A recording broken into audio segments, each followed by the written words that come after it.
At 61, Jim Carrey sat down for what he called his final interview.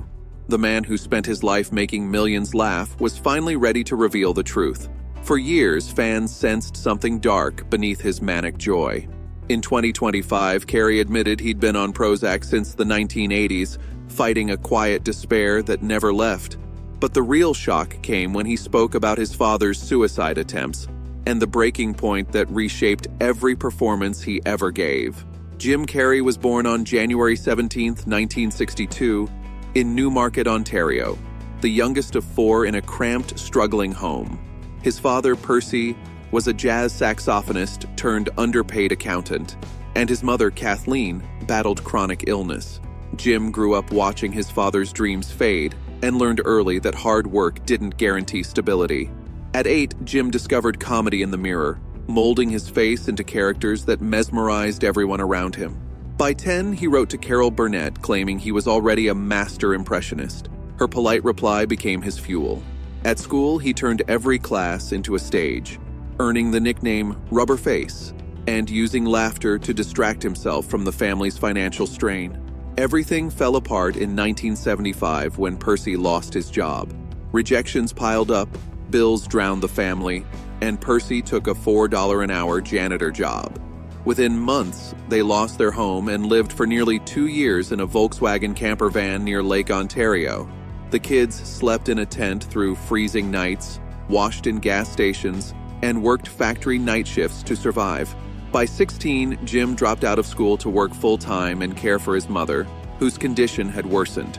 He cleaned floors overnight, then came home to lift her, wash her, feed her, and make her laugh.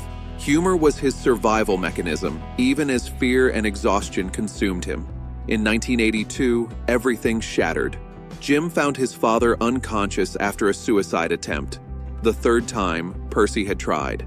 The incident scarred Jim deeply, becoming both his greatest fear and his lifelong drive to succeed. Despite the chaos, he kept chasing comedy. At 15, Percy drove him to his first show at Toronto's Yuck Yucks, where he bombed but learned failure wasn't fatal. He quit school at 16 and worked brutal night shifts while practicing impressions on breaks. Comedy became the only thing that gave him purpose. But poverty and stress ripped the family apart. His siblings drifted away, his father sank deeper into depression, and his mother grew dependent on painkillers. Jim hid his pain behind exaggerated characters, using humor as armor. At 17, he earned his first $20 from a comedy set. In 1980, he auditioned for Saturday Night Live, but never even met Lorne Michaels. The rejection crushed him, but it pushed him to develop his own voice rather than imitate others. Teachers who believed in him kept small sparks alive. At 19, he landed his first TV role in a small Canadian film called Rubber Face, playing a struggling comedian much like himself. It wasn't fame, but it was a start. With only $200, he moved to Los Angeles in 1981, sleeping on comedy club couches and living on free meals. By 1982, he was performing at the Comedy Store, where Rodney Dangerfield saw him and invited him on his 1982 to 1983 tour, a turning point that finally pushed him toward the life he'd been fighting for. Jim was the youngest on Rodney Dangerfield's tour, opening for thousands while still eating only once a day. The hunger stayed with him, but now it had a purpose. Small TV roles followed, low-paying, but vital. In 1983, he made just $50 a week on the Sex and Violence Family Hour, sleeping in an empty apartment and living on ramen. A year later, he landed The Duck Factory, but after 13 episodes, it was canceled, plunging him back into debt.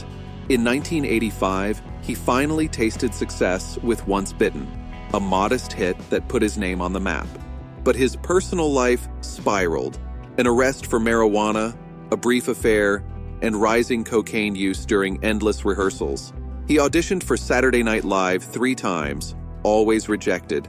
Instead of quitting, he reinvented himself, creating extreme characters like Fire Marshal Bill, which would later define his early fame. His real breakthrough came in 1990 when he joined In Living Color. At 28, his explosive energy transformed the show. He created over 120 sketches, and characters like Fire Marshal Bill became instant icons. But behind the scenes, he pushed his body to the edge.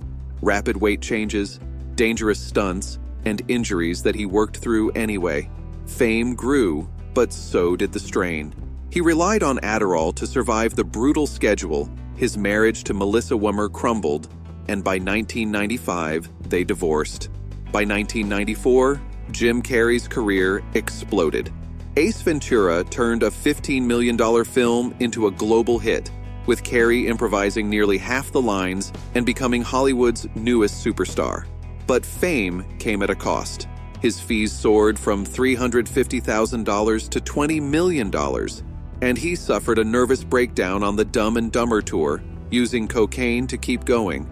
Carrey fought for control over his image, suing Warner Brothers in 1995 and demanded $15 million plus points for Ace Ventura.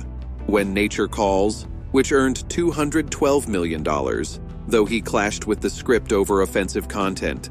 The Mask hit $352 million, launching Cameron Diaz, while Dumb and Dumber became another box office giant, with Carrey improvising legendary lines and pushing through injuries. By the mid-90s, Jim Carrey was the most famous comedic actor on Earth, but behind the laughter, the cracks were already showing. In 1994, Jim Carrey's fame exploded, but he was burning out. Fox sued him, and he collapsed at the MTV Awards. The Truman Show nearly killed him in a storm tank, yet earned $264 million and a Golden Globe. For Man on the Moon, he became Andy Kaufman, losing 40 pounds and pushing his body to extremes, costing his marriage and leaving him exhausted. Batman Forever, Liar Liar, The Cable Guy, and The Grinch brought hits but also anxiety, injuries, and physical strain. Tragedy hit in 2015 when partner Catriona White died, leaving lasting scars.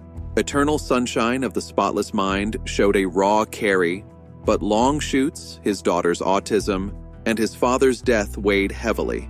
He joked about retiring in 2018, yet returned for Sonic the Hedgehog, earning huge paychecks, including $30 million for the third film. The studio even printed his script in 24-karat gold ink to lure him back. He claimed he came for the money, but also for the magic.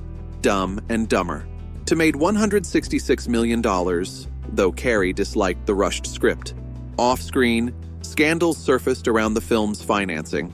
Still, audiences showed up. By 2022, depression resurfaced.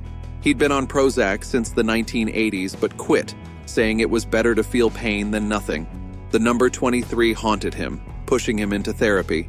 He avoided dark roles afterward. When he refused to promote Kick-Ass 2 over concerns about violence, his silence made headlines. By 2024 and 2025, he was still working, still searching. He explored spirituality, meditation, and painting hundreds of canvases inspired by ideas of surrender and forgiveness. He once said, "Everyone should get rich and famous just to realize it doesn't fix anything."